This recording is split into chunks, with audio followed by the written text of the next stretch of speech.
Hi everyone, Tim Karagosian here with another exciting update on my cCommerce project.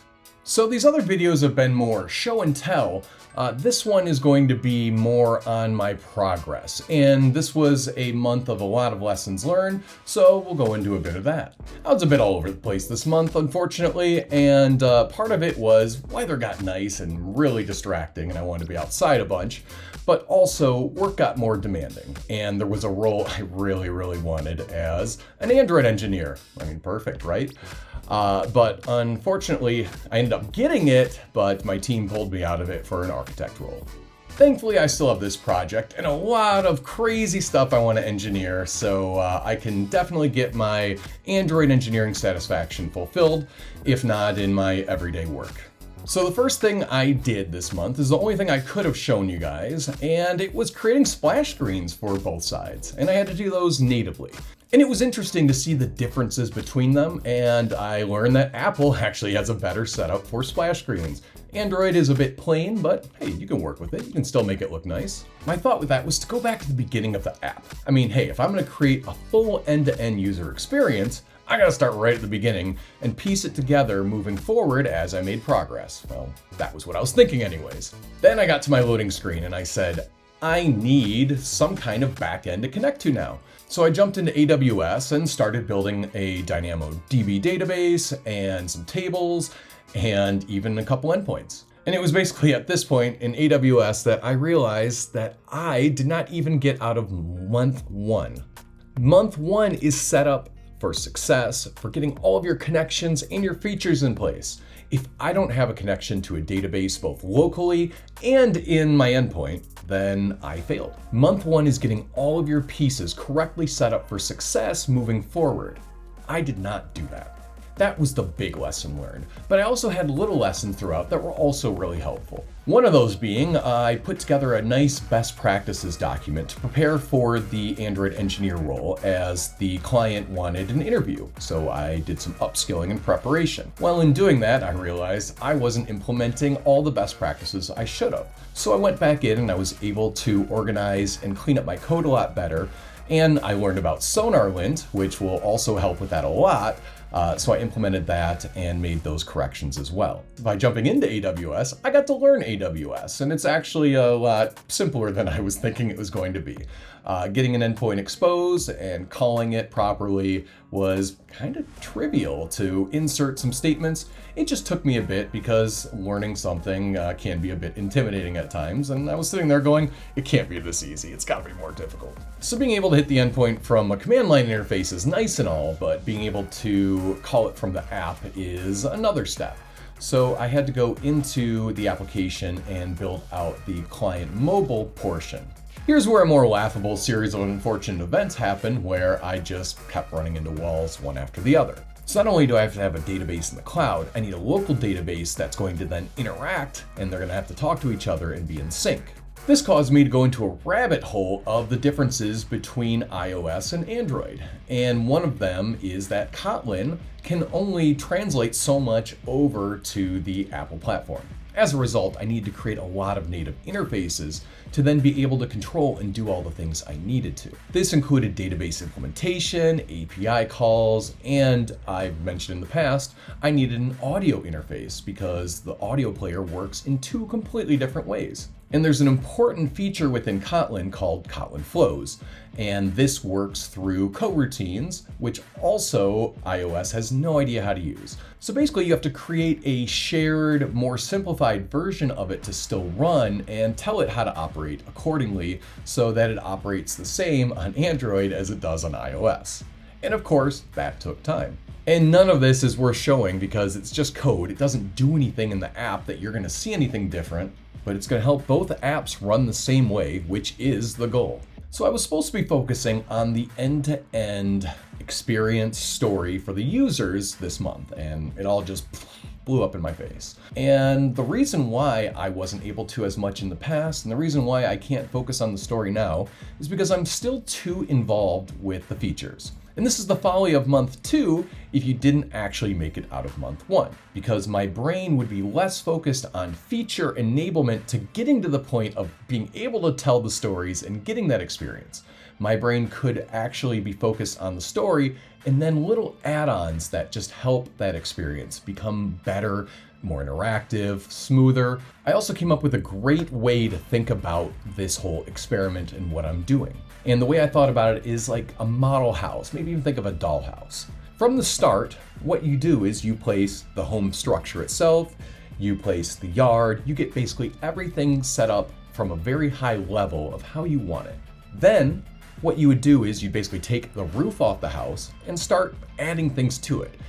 Even the yard, maybe you'll put some fences on, maybe there's a little dog in the yard, maybe you've got a lawnmower, and inside you've got a bed, you've got a kitchen set, you've got table and chairs, you've got all the things that you're gonna need for your home, or you think you're gonna need. The third month then is realizing that, whoa, okay, I've got a lot of stuff in this home, but it's not really organized and optimized in a way for someone to be interacting with it. Basically, hey, how is my user going to use this thing better? And you're gonna reorganize. You're gonna maybe take stuff out, maybe upgrade it. Maybe you don't need this giant couch anymore. Maybe a smaller size couch is better for the family room. You're going to make improvements that's going to have the experience more tailored to your audience. And just to run through it again real quick, then that means 1 month is setting up all of your connections, your structure, all of the basis of everything you're going to do. Month 2 is filling it in and making the experience complete. And then month 3 is tailoring that experience to your audience specifically and seeing what else I can do, what other improvements can I make. I also had a few other interesting reflections that I wanted to share. The first of it is I don't think of this work I do on cCommerce as professional or even priority, and I don't think that's the right mindset to have. I think it's actually a problem that I prioritize this lower than even yard work. And if I had it up higher on the tier, I would probably be further ahead. Another thing is wrestling with sacrifice or basically suffering for doing this. I mean, it is warm outside. There's a million other things I would rather be doing than sitting inside sometimes and coding. But I have to realize that something will have to suffer. Something will have to be sacrificed in order for me to do something different in my life. So I should probably pick things that are lower priority, that just don't serve me as well, and I might not even miss it. I'm admittedly sometimes afraid of working on the project. And it's not like a horror movie. Oh no, I'm so scared of this. It's more like I am afraid of what I'm gonna get myself into. I'm afraid of the situation I'll get stuck in and I won't know how to get out. The water looks deep, it looks cold, and it's turbulent. I don't even know how to swim, and I'm supposed to jump in. And sometimes you just have to jump in and figure it out. This is a big one for procrastinators like I used to be, and I fall into sometimes. You won't be able to make up for your lost work. If you skip days, if you think to yourself, oh yeah, I'm just gonna work on that on Sunday and it'll be fine. I'll build back up and it'll be okay. That's a terrible way to work. That is very inefficient and ineffective. It'll probably just end up in failure because how I found is you build it up every day. You essentially build up your endurance of being able to work on this. It seems to be a mental bump you have to get over sometimes, but every day working at it, you will exercise that muscle and be able to handle more.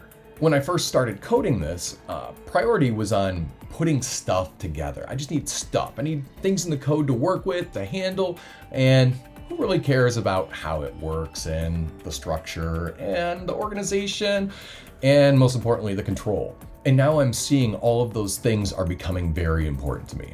I need control over my code. I need my organization. I need my structure. It makes the experience of developing it that much better. And by adding in my best practices, that made my experience much easier to work with. So that's gonna be all for this month in this video. I look forward to bringing you more because there's obviously going to be a lot more videos if I'm going back to square one. And in that starting at month 1 again, we are way ahead of the curve. So I plan on getting everything very stable, very connected, very functional this month. And if I have extra time, I want to update and build up the old Choose Your Own Adventure template that I made public on my GitHub because I want that to be usable. I want that to be really cool and functional and modern. So if I learn something on the one side, I want to bring it over back to the other. So I'm trying to set my expectations right, and I have a feeling that through all these failures, I'm finally going to be able to progress through month 1. Woo! But I have a feeling month 2 and 3 are still going to take me a little bit of time. So I'm basically going to say by the end of the year, I'm planning on launching this. I know we're in June right now, beginning, but who knows what's going to happen in the time frame. So I would rather set my expectations right than set them up for disappointment. Now you might be thinking to yourself, well, this is supposed to be a 90-day concept, an experiment and all that. Why are we taking so long? Why is it going to take almost a year? Well, it's a hugely ambitious project, number one. Number two, I figured I'm going to have to learn a lot. I was not in any place at the beginning to be throwing an application together. And I knew I was going to have to learn a lot and grow a lot to be able to do this. It's a fresh new concept, and who knows, I might have just been setting myself up for failure from the beginning. In testing it out and in learning, I'm gaining a lot. And the huge benefits and why I'm so focused on reflections and lessons learned is the next project I do with all of this stuff and knowledge and experience I've gained will get me closer to that 90-day being able to make an application concept. And each one I do from there, the experiences will serve me in making the next one even closer and better.